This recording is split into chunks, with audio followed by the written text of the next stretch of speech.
بسم اللہ الرحمن الرحیم. ناظرین، آپ دیکھ رہے ہیں لیڈرشپ گپ شپ اور میں ہوں جی سلمان. آج کا ویلاگ کا جو میں خاص طور پہ فوکس کرنا چاہوں گا وہ میں ایک اب سے کرائسس مینجمنٹ کے حوالے سے ایک ماڈل میں ڈسکس کروں گا جو کہ جس کا تعلق ہماری تاریخ سے ہے اور ہماری اسلامی تاریخ سے ہے.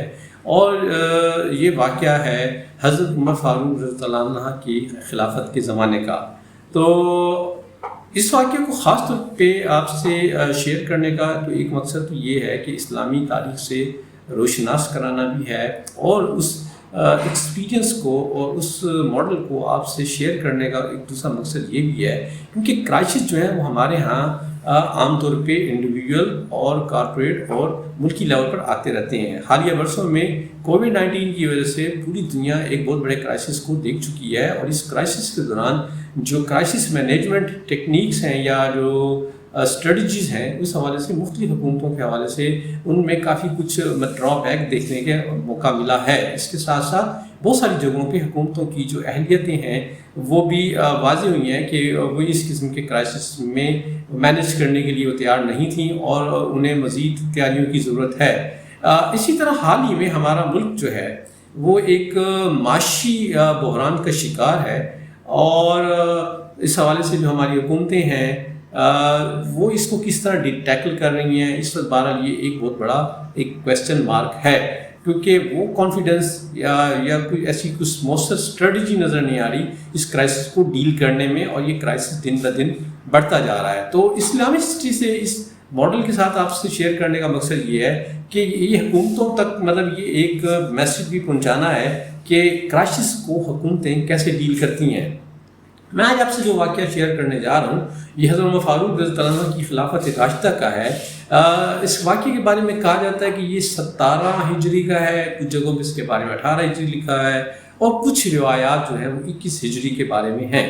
کہا یہ جاتا ہے کہ حجاز میں مطلب بارش نہ ہوئی پورا 9 مہینے جس کی وجہ سے ایک تو قحط سالی ہو گئی، دوسرا آتش فشاں پہاڑ پھٹنے سے جو لاوا بہا اور اس لاوے کی وجہ سے جو راکھ آئی اس راکھ نے ایک تو وہ زمین کو جلا دیا، اس سے جو رہا سا سبزہ بھی تھا وہ ختم ہو گیا، پلس یہ کہ وہ ہواؤں کے چلنے سے وہ راکھ اڑتی تھی اور ہر جگہ وہ اس زمین کو وہ سیاہ کر دیتی تھی. اس مطلب راکھ کو عربی زبان میں رماد کہتے ہیں اور اس سال کو کیونکہ یہ 9 مہینے تک چلتا رہا تو آمۃ الرمادہ کے نام سے جانا گیا. آمۃ الرمادہ کی وجہ سے پورے حجاز میں جو ہے وہ خشک سالی اور قحط کی کیفیت پیدا ہو گئی.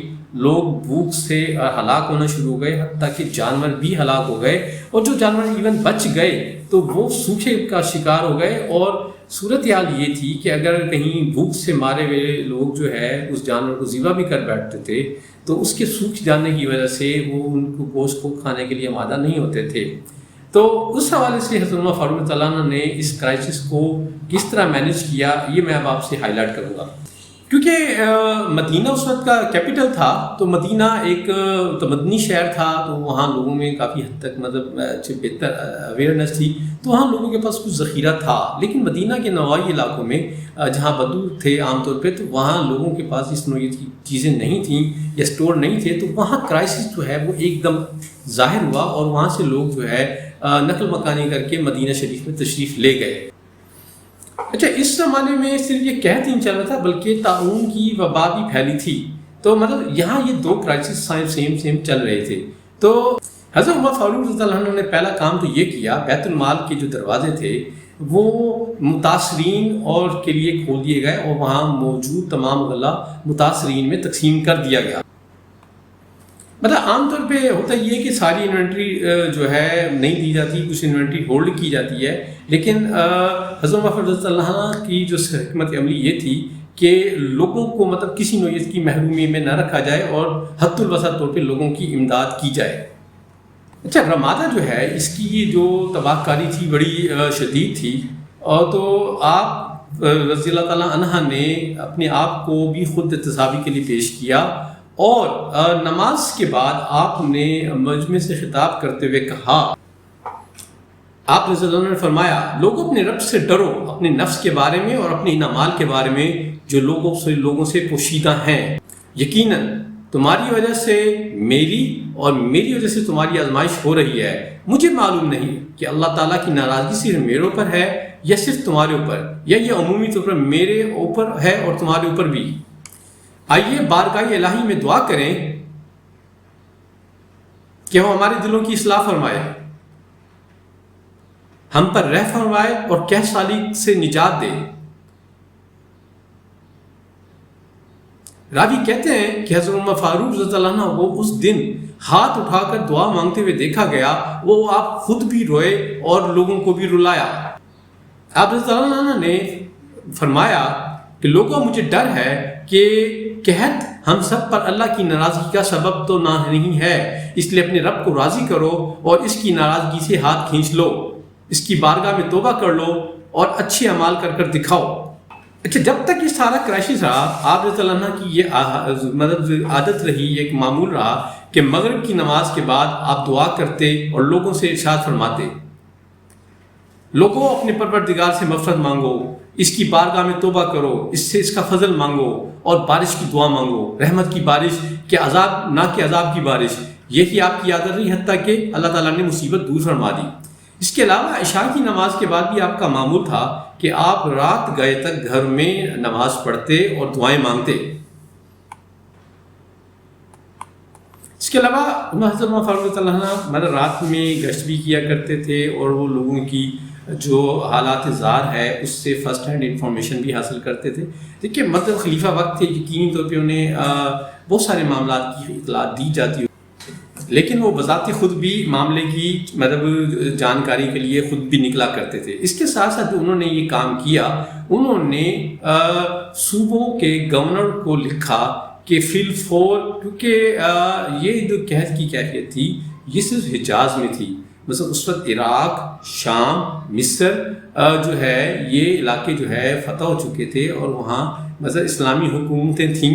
تو انہوں نے اپنے گورنرز کو لکھا کہ فی الفور مدینہ کے لوگوں کی مدد کے لیے وہ امداد بھیجیں. انہوں نے ابو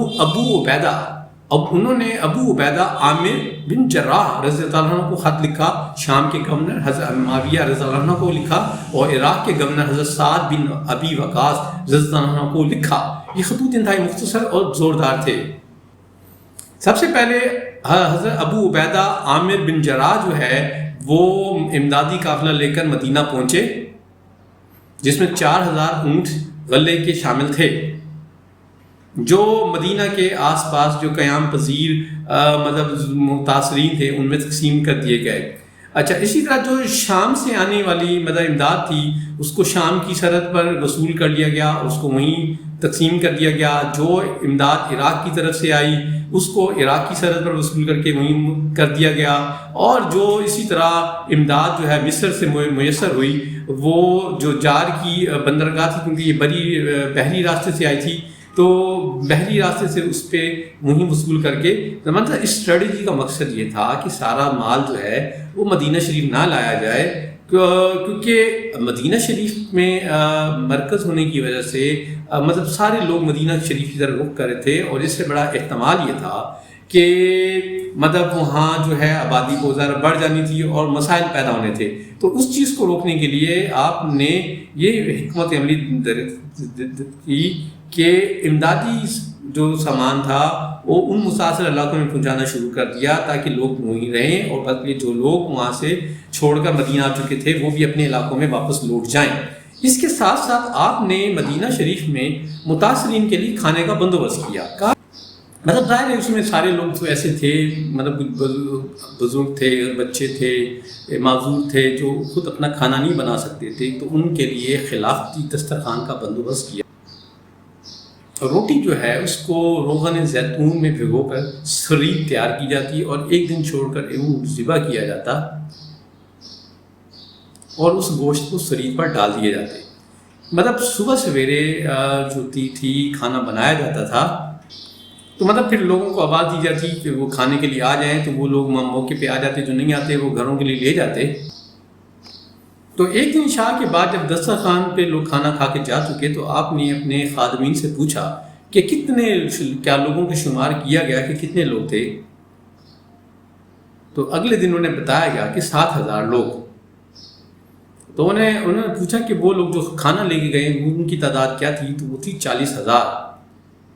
تو اگلے دنوں میں یہ گنتی بڑھتی گئی اور جو موقع پہ کھانا کھانے والے جو ہے 10,000 اور کھانا لے جانے والے افراد جو ہے 50,000 پر مشتمل تھے. یعنی اتنے لوگوں کو بھی اس زمانے میں کھانا کھلایا گیا، غرض کہ ہر بندے کو جو اس قحط سے متاثر تھا اس کو امداد دی گئی. ہر خاندان کو ایک اونٹ جو ہے اس پہ غلے کے جو تھے وہ بیگ لدے ہوتے تھے وہ دیا گیا کہ اس بیگ میں جو غلہ ہے اس کو وہ کھانے کے لیے استعمال کریں، اور اس اونٹ کو بھی ذبح کر کے اس کا گوشت استعمال میں لائیں اور اس کی چربی اور اس کی کھال کو بھی استعمال میں لائیں.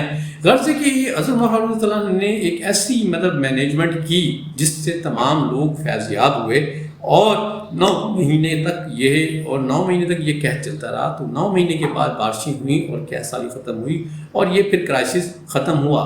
تو اس ساری مثال سے جو آپ کو شیئر کرنے کا مقصد یہ تھا کہ آج سے اگر ہم دیکھیں تو کوئی 1400 سال پہلے کا زمانہ ہے، تو آج ہم جس دور میں بیٹھے ہیں یا کمیونیکیشن کے اچھے بہترین وسائل ہیں، اور اس کے ساتھ ساتھ جو ہے کمیونیکیشن کے بہترین ٹرانسپورٹ کے بہترین وسائل ہیں، تو یہاں آج بھی دور دراز کے لوگوں تک امداد نہیں صحیح طرح سے وہاں پہنچتی.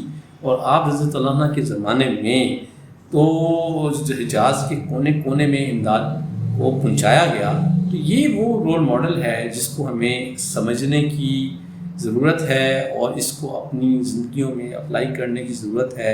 اور اس میں سب سے بڑی جو اہم بات وہ ان کا اخلاص تھا کہ کہا جاتا ہے کہ ایک دفعہ وہ حسب دستور اپنے اینٹ رکھ کے سو رہے تھے، انہیں ایک آواز سنائی دی جو کچھ اس طرح کی تھی کہ ہائے عمر ہائے عمر. حضرت فاروق پریشان ہو کر بیدار ہوئے اور اس آدمی کی طرف دیکھا تو ایک انتہائی لاچار شخص تھا جس نے بتایا کہ اس کے علاقے میں قحط ہے. تو آپ کو بڑا افسوس ہوا کہ ان کی یہ حالت ہو گئی اور آپ تک یہ خبر نہیں تھی. آپ نے ان کی فوراً دادرسی کے لیے کہا، اور انصار کے جو صحابہ تھے وہ اونٹ لے کر گئے اس علاقے میں اور ان علاقے کے لوگوں کو غلہ پہنچایا. تو یہ ساری مثال آپ سے بتانے کا، جو آپ سے شیئر کرنے کا جو بڑا اہم مقصد تھا کہ ہمیں سیکھنے کی ضرورت ہے.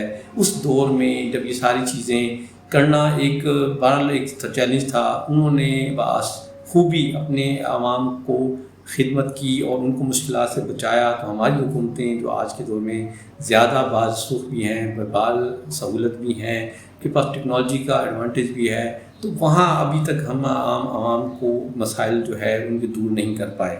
یہ تھا آج کا میرا ویڈیو. خوش رہیں، آباد رہیں. امید ہے آپ کو پسند آئے گا. السلام علیکم.